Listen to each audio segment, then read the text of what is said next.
si Bato, mas malinaw pa sa kalbo ang ulo na hindi magagapungan ng kuto. Ops, wag mo na kayong magalit sa akin dahil hindi ako nang iinsulto. Intindihin nyo muna ang sinasabi ko. Baka makasabi kayo, ito ang gusto ko. Yung sinasabi ko na kuto, na sumisip-sip sa ulo, yun ang mga sindikato na nagpapahirap sa bayan ko. Kaya kung si Bato ang nananalo, tuloy-tuloy ang pagbabago nang nasimulan ng idol ko na si Rodrigo. Pero kapag siya ay natalo, dadami na naman ang mga adik sa mundo na hindi kayang sugpuin ng mga mahihinang pulpolitiko.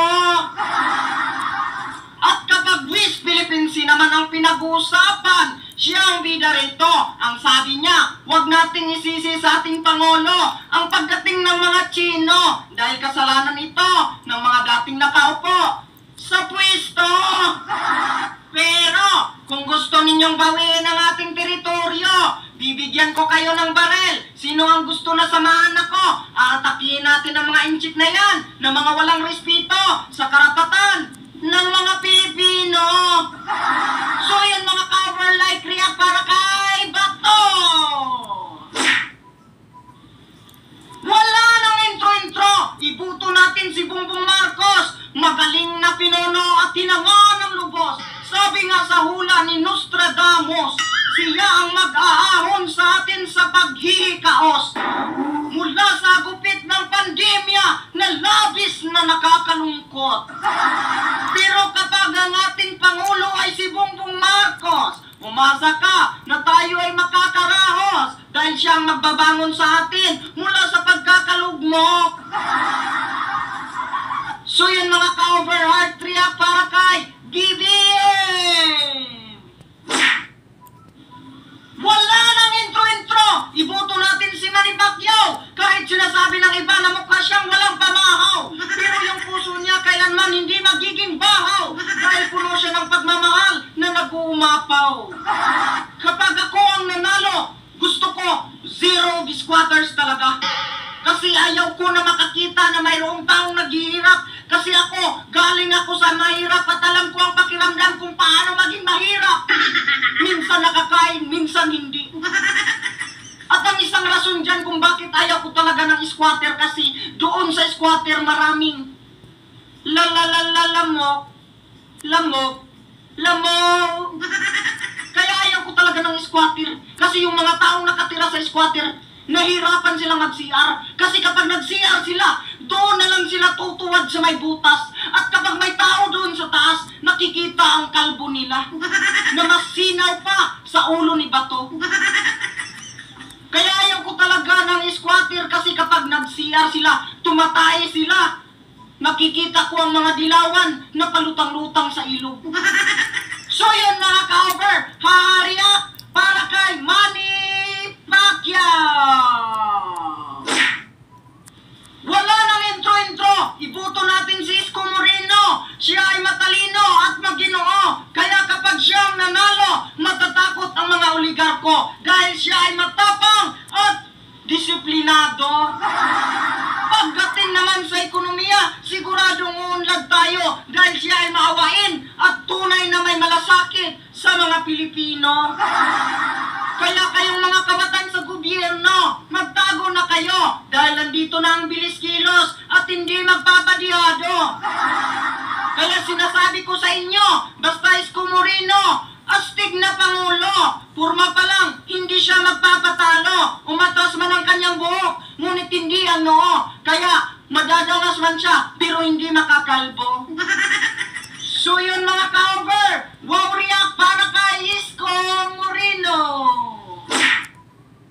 Wala nang intro-intro. Iboto natin si Leni Robredo. Handa niyang pangalagaan ang karapatan ng bawat Pilipino.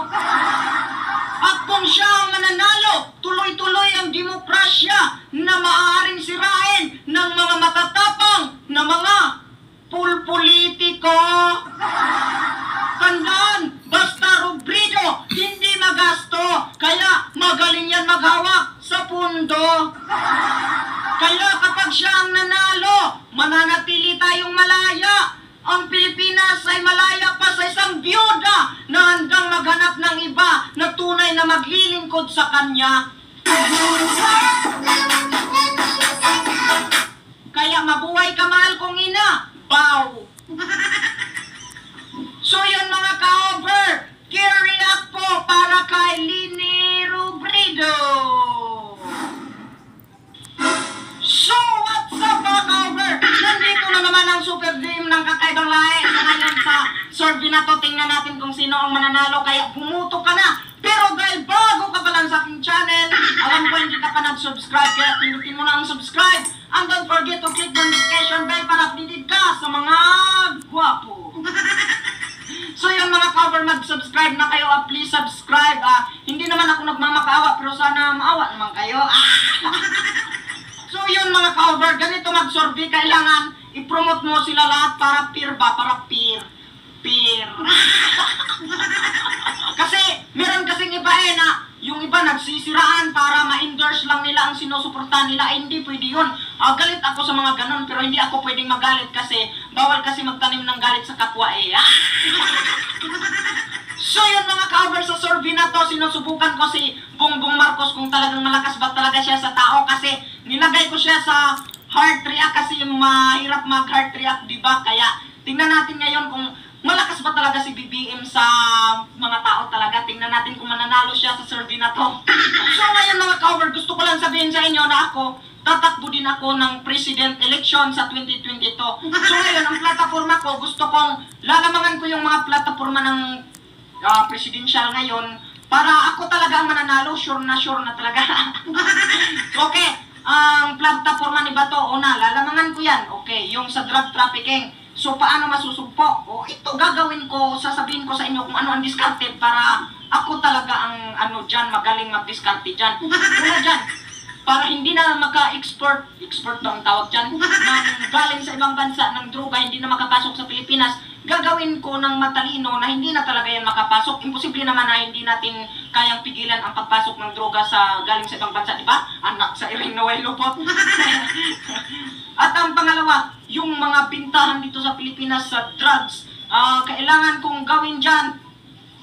May hotline tayo para kung sino man ang makapagturo, may award. Matatawagan ka agad, may hotline sa lahat ng number. Nandoon, alam nila ng mga tao yan, ang mga number na hotline. So ayun, matuturo ka agad kung sino ang nagbinta at ang gumagamit nito. Kapag may nakakita sila, may award ang magsumbong. Tapos kapag nalaman ko, hindi ko yan hindi ko yan aanuhin, baka makasuhan tayo. So ang gagawin ko, pupuntahan ko yan. Sasabihin ko yan yung mga adik, sasabihin ko na, ano ang gusto mo? Magsilbi ka sa Pilipinas o mag-kung fu tayo ngayon din? Ayan, papipiliin ko yan. So yan ang disiplina na gagawin ko sa kanila na natin kung uulit yan. So, basta, diskarte ko dyan, yan ay successful yan. Basta super DM. So ngayon, ang lalamangan na naman natin na plataforma ni BBM, ang plataforma niya yung Unified Leadership. Yan, maganda yan. Pero ngayon, lalamangan ko yan. Palakasan na lang kami ng leadership kasi yung leadership ni BBM, mabait yan, tapos matalino, magaling. So yun, susunod sa kanya ang tao kasi matalino siya, tapos mabait, tapos magaling. So ngayon, ang leadership ko naman, yung malakas ako sa tao. So isang titig ko lang dyan. Matutunaw na yan. Susunod na yan kasi maiisip kasi ng tao, ito, mabait ito. Si Super DM, susundin ko ito, ganyan. Yan yung malakas ang leadership ba? May leadership ka. Kasi kapag malakas ang leadership mo, mapapasunod mo ang tao. Magkakaisa ang mga tao. Kasi kapag nagkakaisa tayong lahat, mula sa mababa at sa mataas, mapapaunlad natin ang ating bansa. Kasi hindi tayo magiging maunlad kung hindi tayo magkakaisa. Kaya kung gusto nyong maging maunlad tayo, magkaisa tayo, walang siraan. Kailangan magkaisa tayo. Ganyan. Gusto ko unified leadership. Magkakaisa tayong lahat. At para magiging matagumpay ang aking leadership, kailangan mamahalin ako ng tao. Kailangan ako ay may diskarte para kung paano ako